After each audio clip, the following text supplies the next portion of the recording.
پاکستان تحریک انصاف کے لیے اچھا نہیں ہوگا۔ کامیاب ہوتے ہیں نہیں ہوتے یہ ایک الگ بحث ہے، اور اس میں کس حد تک کامیابی ہوتی ہے یہ بھی الگ بحث ہے، یہ پیمانہ نہیں ہے۔ لیکن یہ دونوں قریب آ گئے ہیں، تو آنے والے دنوں میں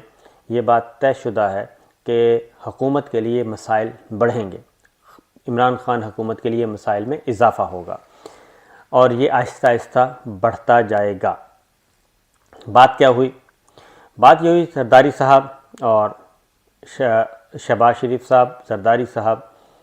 بلاول بھٹو، مریم صفدر، یہ سب اس بات پہ اتفاق کر گئے ہیں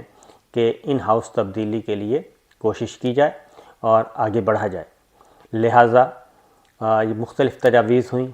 اب براہ راست ان ہاؤس تبدیلی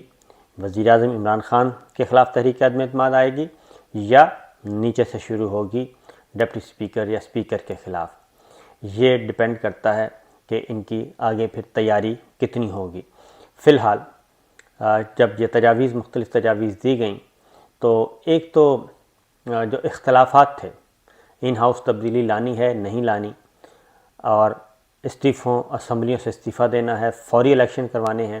تو مسلم لیگ نواز اس بات سے پیچھے ہٹ گئی ہے اب کہ فل فار الیکشن، کیونکہ زرداری صاحب اور بلاول بھٹو نے یہ بات باور کرائی ہے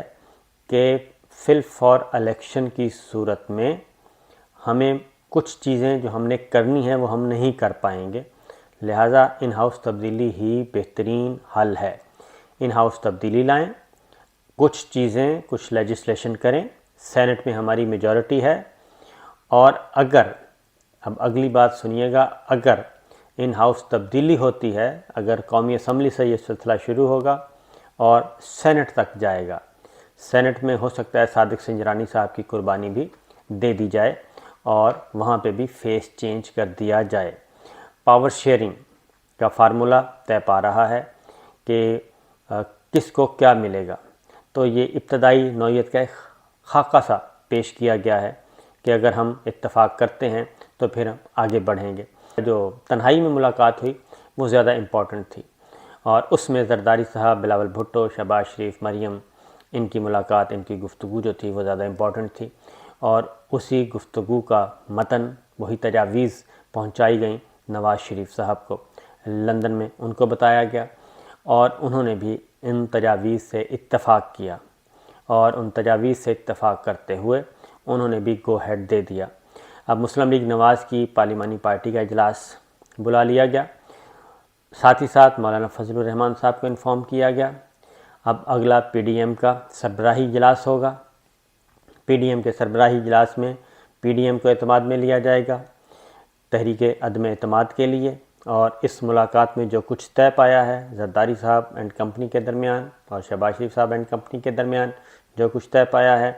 پی ڈی ایم کے اجلاس کو میں انڈورس کیا جائے گا اس ملاقات میں جو کچھ ہوا ہے۔ اس انڈورسمنٹ کے بعد پھر آگے بڑھا جائے گا۔ اب ان ہاؤس تبدیلی کے لیے نواز شریف صاحب بھی متفق ہو چکے ہیں، مسلم لیگ نواز کی پارلیمانی پارٹی کا اجلاس بلایا جا چکا، اور مسلم لیگ نواز کی پارلیمانی پارٹی کا اجلاس بھی فوری طور پہ بلایا گیا ہے، ڈیلے نہیں کیا گیا۔ اس کا مطلب ہے کہ فروری میں ہی کوئی نہ کوئی موومنٹ چلائی جائے گی، کوئی نہ کوئی موو ہوگی۔ میں نے آپ کو کہا تھا کہ فروری کے آخری ہفتے میں یا پھر مارچ کے پہلے ہفتے میں، تو جو ٹائم لائن ہے وہ اسی طرف جا رہی ہے کہ جیسے ہی یہ ملاقات ہوتی ہے، ملاقات کے بعد نواز شریف صاحب کو بتایا جاتا ہے، ملاقات کے بعد مولانا فضل الرحمان صاحب کو اعتماد میں لیا جاتا ہے، اور اس کے بعد خبر آتی ہے کہ ہم اصولی طور پہ اتفاق کرتے ہیں، اور اصولی طور پہ اتفاق سے پیپلز پارٹی نے بھی شکریہ ادا کر دیا مسلم لیگ نواز کا کہ ہم مسلم لیگ نواز کے بھی ممنون ہیں، اور مسلم لیگ نواز نے بھی ساری چیزیں اب پارلیمانی پارٹی کا سینٹرل ایگزیکٹو کمیٹی کے اجلاس میں یہ ساری چیزیں طے کی جائیں گی۔ اس سے یہ اندیا ملتا ہے کہ معاملات آگے بڑھ رہے ہیں، اب وہ جو ڈیڈ لاک تھا وہ ختم ہو گیا ہے، بد اعتمادی کی فضا وہ ختم ہو گئی ہے، اور اب جو ٹرسٹ لیول ہے، اعتماد کا جو فقدان تھا وہ ختم، اور اب اعتماد سازی کے لیے آگے بڑھا جائے گا۔ اب ہونے کیا جا رہا ہے یہ بھی ذرا سن لیں کہ مولانا فضل الرحمان صاحب پہ نظر رکھیے گا۔ اب اگلی باری جو ہے اگر Muslim League Nawaz, Peoples Party, P D M یہ سب متفق ہو جاتے ہیں اور اناؤنس کر دیتے ہیں باضابطہ طور پر اگلے ایک ہفتے کے اندر اندر، ہفتہ 10 دن کے اندر اندر، کہ ہم ان ہاؤس تبدیلی لا رہے ہیں، تو پھر یہ ذہن میں رکھیے گا کہ یہ اکیلے نہیں ہیں، یہ صرف 2-3 جماعتیں نہیں ہیں، بلکہ پھر حکمراں اتحاد کی ایک اہم جماعت فیصلہ کرے گی۔ وہ فیصلہ کس مرحلے پہ کرے گی؟ اب 2 تجاویز ہیں، 2 باتیں چل رہی ہیں۔ نمبر 1 یہ کہ تحریک عدم اعتماد لائی جائے، اس میں اپوزیشن کو نمبر پورے کرنے پڑیں گے۔ دوسرا ہے کہ کوئی ایک اتحادی جماعت، زیادہ امکان ہے پاکستان قومی موومنٹ یعنی کہ متحدہ قومی موومنٹ جو ہے وہ ایم کیو ایم جو ہے اس کے زیادہ چانسز ہیں کہ وہ پہلا پتھر پھینکے گی، اور اگر وہ جماعت یا کوئی اور دوسری اتحادی جماعت کاف لیگ ہو سکتی ہے، اگر وہ گورنمنٹ سے باہر آ جاتی ہے یا ایم کیو ایم گورنمنٹ سے باہر آ جاتی ہے، ایم کیو ایم کے زیادہ چانسز ہیں، اگر وہ باہر آتے ہیں تو پھر ایسی صورت میں جو اعتماد کا ووٹ ہے وہ عمران خان صاحب کو لینا پڑے گا۔ عمران خان صاحب یعنی کہ وزیر اعظم پہ لازم ہوتا ہے کہ وہ اعتماد کا ووٹ لیں، کیونکہ نمبرز گیم آپ کو معلوم ہے۔ تو یہ دونوں باتیں چل رہی ہیں کہ تحریک عدم اعتماد لائی جائے یا پھر ایک جماعت اتحادی باہر نکلے،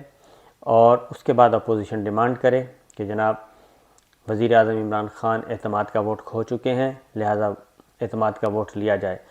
اس صورت میں پھر اپوزیشن کا نمبر پورے نہیں کرنے پڑیں گے،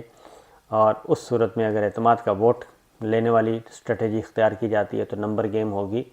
گورنمنٹ کے ہاتھ میں، جی گورنمنٹ پورے کرے نمبر،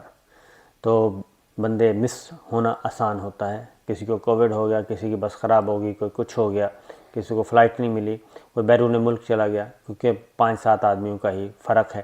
تو لہٰذا یہ چیزیں آگے بڑھیں گی اسی طریقے سے، اور اگلا ہفتہ 10 دن میں پی ڈی ایم بھی فیصلہ کر لے گی، اور پی ڈی ایم اناؤنس کرے گی، پھر مسلم لیگ نواز کی سینٹرل ایگزیکٹو کمیٹی کچھ اناؤنس کرے گی۔ جب یہ ساری چیزیں اناؤنسمنٹ ہو جائے گی تو پھر آئے گی حکمراں اتحاد میں شامل جماعت۔ کیا جے کے ٹی کچھ کرے گا؟ وہ گروپ کچھ کرے گا؟ حکمراں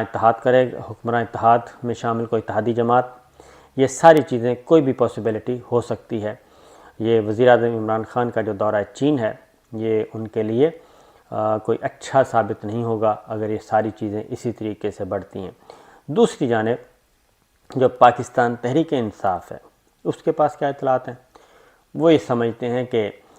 یہ ملاقات کامیاب نہیں رہی، اور ابھی بھی شہباز شریف، مریم صفدر صاحبہ اور نواز شریف صاحب کے درمیان سوچ کا فرق ہے،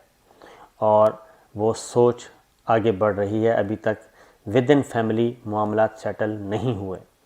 لیکن جو میرے پاس جو انفارمیشن ہے وہ یہی ہے کہ اب چیزیں اس طرح سے نہیں ہیں۔ اب مسلم لیگ نواز کے اندر بھی ایک ٹھہراؤ آیا ہوا ہے،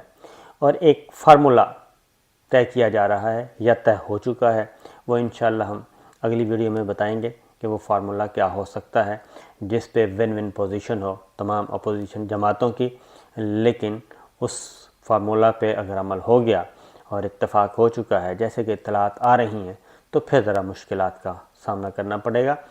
پاکستان تحریک انصاف کو۔ تو یہ تھیں اب تک کی اطلاعات، اجازت دیجیے، اللہ حافظ۔